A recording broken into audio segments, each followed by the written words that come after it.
সারা বাংলাদেশ মিলে যুদ্ধ করে 9 মাসে যেভাবে দেশ স্বাধীন করেছে, শেখ মুজিব 10ই জানুয়ারি একা দেশটাকে আরেকবার স্বাধীন করছে।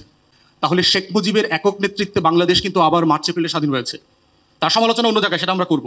তো আমার বিজয় দিবসের ওই জায়গাটা আছে, এটা আলাপ করতে হবে রাষ্ট্রকে। 16 ডিসেম্বরের পরে কি হয়েছে, আমার বাবা মুক্তিযোদ্ধা ছিলেন, আমি যতটুকু পড়াশোনা করেছি, মিলিটারি অফিসার আছেন, লার্নেড মনিরুজ্জামান সাহেব এখানে আছেন।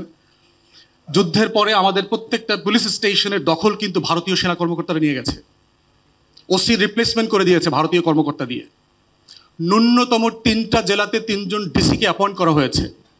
সিলেটের ইন্ডিয়ান অ্যাপয়েন্টেড ডিসি দায়িত্ব নিয়েছে, অলরেডি টেক ওভার করেছে। তাহলে সেই বাংলাদেশে 16 ডিসেম্বর বিজয় দিবস হয় কিভাবে? আলোচনাটা কেন করছি, যে আমার স্টেটহুড নাই তো, আমার রাষ্ট্র সত্তাই তো তৈরি হয় নাই।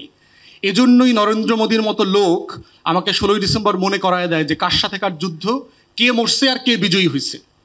যে কারণে আমার সেনাপ্রধানের সাথে যখন ভারতের সেনাপ্রধানের মিটিং হয়, ভারতের সেনাপ্রধানের মিটিংয়ের পিছনে সারেন্ডার সেরিমনির ছবি লাগানো থাকে। হোয়াট ডাজ ইট মিন? আমরা 4 মাসের জন্য একটা ইন্ডিয়ান কলোনিতে পরিণত হয়েছিলাম।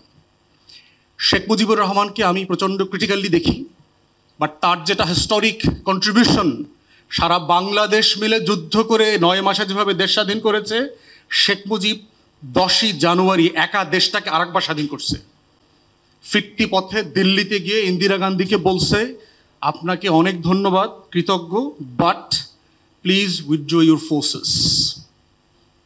এবং সে বাধ্য করেছে।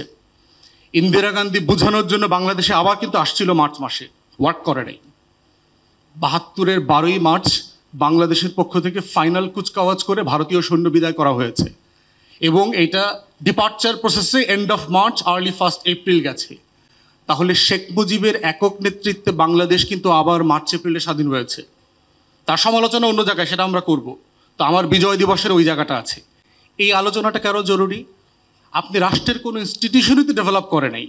আমরা রাষ্ট্রকে তো রাষ্ট্র বানাইতে চাই নাই।